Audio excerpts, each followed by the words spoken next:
बांग्लादेश के इनकलाबी तालिब इल्म रहनुमा उस्मान हादी के कत्ल में ढाका समेत मुख्तलिफ शहरों में भारत के खिलाफ मुजाहरे और पुरतशद्दुद वाक़यात जोर पकड़ गए हैं। ग्रेटर बांग्लादेश माने छिपकली भी सोच रही है कि कभी मैं मगर बन जाऊंगी, तो साहब उसके पिछवाड़े में गोली पड़ गई और वो अल्लाह ताला के पास पहुंच गया।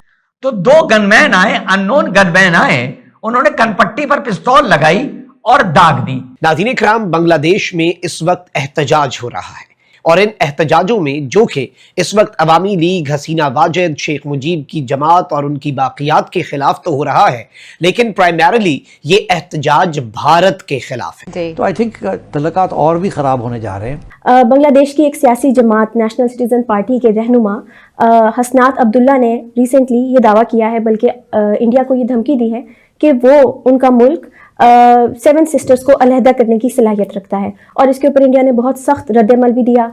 इंडिया की फॉरेन मिनिस्ट्री है, उसने समन किया है इंडिया के बांग्लादेश के हाई कमिश्नर को। तो अब अगर थोड़ा सा बांग्लादेश अपनी सॉवरेंटी को एक्सरसाइज कर रहा है और अपनी मफादात में फैसले ले रहा है, तो हमें तो इस पर बहुत खुशी है। हम तो बांग्लादेश को हमेशा खुशहाल देखना चाहते हैं, मजबूत देखना चाहते हैं, और हम दुआ हमारी यही है कि हमारे बांग्लादेश के बहन भाई, उनकी रियासत तरक्की के ऐसे मनाजिल तय करें कि दुनिया हैरान रह जाए। तो हम हमेशा उनके लिए दुआ गो रहेंगे। तो दोस्तों, पाकिस्तानी मीडिया के अंदर इन दिनों काफ़ी एक्साइटमेंट है, क्योंकि बांग्लादेश के अंदर जो सो कॉल्ड यूथ है वो भारत के खिलाफ न सिर्फ नारे लगा रही है, बल्कि खुद अपने ही देश के संपत्तियों और बिल्डिंगों को जला रही है। और उसकी वजह बताई जा रही है कि बांग्लादेश के ही एक नेता को अननोन गनमैन ने गोली मार दी, जिसके बाद उसको इलाज कराने के लिए सिंगापुर ले जाया गया, जहां पे उसकी मौत हो गई। और ये वही नेता था जो न सिर्फ एंटी इंडिया था, बल्कि एक ग्रेटर बांग्लादेश का सपना पाल लिए बैठा था। उसका एक मैप भी जारी किया था, लेकिन अननोन गनमैन ने उससे ठिकाने लगा दिया और अब बांग्लादेशी सड़कों पर निकल के एंटी इंडिया नारे लगा रहे हैं और ओबियसली उसमें यूनुस सरकार उसके साथ दे रही है। लेकिन इसके पीछे एक बहुत बड़ी गेम है, और जो कि मीडिया के थ्रू बताया जा रहा है कि यह एक बड़ी साजिश हो सकती है। पाकिस्तान की ISI और बांग्लादेश की यूनुस सरकार की मिलीभगत, जिसमें उसने अपने ही एक बंदे को मरवा करके और आगे क्योंकि अभी इलेक्शन होना है तो उसमें इसका फ़ायदा उठा जाए।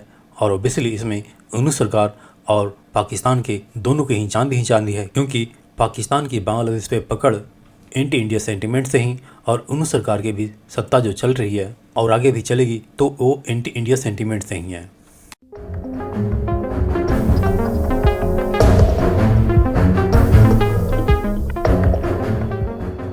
नाज़रीन इकराम, बांग्लादेश में इस वक्त एहतजाज हो रहा है, एहतजाज शदीद तरीन हो रहा है। और अब बात जो है वो बांग्लादेश और भारत के बराह रास्त जो कन्फ्रंटेशन है, बराह रास्त दोनों मुल्कों का आमना सामना है, बराह रास्त दोनों मुल्कों का जो टाकरा है, उस तक जाती हुई बात हमें नजर आ रही है। नाज़रीन इकराम, सबसे पहले तो मैं आपको ये बता दूं कि इस वक्त बांग्लादेश के अंदर भारतीय तंसीबात पर हमले जो हैं वो हो रहे हैं। भारत के खिलाफ शदीद तरीन एहतजाज हो रहा है और जो स्टूडेंट रहनुमा उस्मान हादी को शहीद किया गया है, इसमें बांग्लादेश के अवाम भारत के खिलाफ एहतजाज इसलिए कर रहे हैं क्योंकि उन्हें ये लगता है कि इस असैसिनेशन के अंदर इंडियन जो एजेंसी है, इंटेलिजेंस एजेंसी रॉ, उसके फुटप्रिंट्स हैं। पाकिस्तान तो ये इल्जाम पहले ही लगाता आया है। फिर इसके अलावा बरतानिया और अमेरिका जैसे ममालिक जो हैं, वहां पर अगर इंडिया जो है उसके हवाले से डिफरेंट राय रखने वाले लोग अगर महफूज नहीं है भारतीय खुफिया एजेंसियों से, तो बांग्लादेश तो फिर करीब भी है। और इस मुल्क के अंदर भारत की खुफिया एजेंसी रॉ ने तो अपना एक पूरा नेटवर्क जो है वो भी एस्टैब्लिश कर रखा है, थैंक्स टू हसीना वाजिद। अब हसीना वाजिद को तो सजाए मौत हो चुकी है, लेकिन भारत उसे मुआहदे के तहत हवाले नहीं कर रहा। लेकिन अब जो सूरत हाल है नाज़रीन इकराम, इसे आप समझें। एक तरफ तो जो 16 दिसंबर की डेट है, ये याद रखिएगा, बड़ी अहम तरीन डेट होती है, सकूत ढाका हुआ था। इस डेट पर बांग्लादेश के सियासतदानों ने ग्रेटर बांग्लादेश के बयानात दिए, इंडिया के 7 सिस्टर स्टेट्स के हवाले से बयानात दिए। अब इस सब के अंदर याद रखिए, ये भी बात याद रखने वाली है कि बांग्लादेश चाइना और पाकिस्तान के साथ डिफेंस कॉपरेशन बढ़ा रहा है। इंडिया को बड़ी तकलीफ हुई, बांग्लादेश के हाई कमिश्नर को बुलाया और एहतजाजी मरासला थमाया बांग्लादेश में। फिर जो एहतजाज हुए, भारत का जो सिफारत खाना है उसके करीब एहतजाज हुआ पहले, फिर भारत ने अपने वीज़ा सेंटर्स बंद कर दिए। लेकिन फिर जब सिंगापुर के अंदर ये शहादत हुई, जिनका इलाज चल रहा था स्टूडेंट रहनुमा का, जो कि 2024 के इनकलाब के रूए रवां थे, इसके बाद फिर प्रोटेस्ट जो है वो वायलेंट हुए और इंडिया की सिर्फ एम्बेसी नहीं बल्कि वो मीडिया आउटलेट्स जो प्रो इंडिया हैं, वो न्यूज़पेपर जो प्रो इंडिया है, उसकी बिल्डिंग्स तक को जलाया गया। फिर इसके साथ ही साथ हसीना वाजिद की पार्टी, चूंकि अवामी लीग प्रो इंडिया है, तो हसीना वाजिद की पार्टी के रहनुमा जो हैं, साबिक मिनिस्टर्स, उनके अहले खाना, उनके घरों तक को आग लगाई गई, उनके घरों तक को जला दिया गया। इतना शदीद तरीन गुस्सा इस और ये जो एहतजाज हो रहे हैं, इन्हें आप राइट्स या फिर एक अपराइजिंग या फिर एक रेवोल्यूशनरी जो विजुअल्स हैं वो भी कह सकते हैं, क्योंकि ये सिर्फ एक नॉर्मल प्रोटेस्ट जो है वो हमें उसके तौर पर नजर नहीं आ रहा, क्योंकि इस सब के अंदर भारत के खिलाफ ढाका में एहतजाज हो रहा है। तुलबा के रहनुमा जो हैं वो इस वक्त सड़कों पर हैं, भारत के खिलाफ नारे लगवा रहे हैं।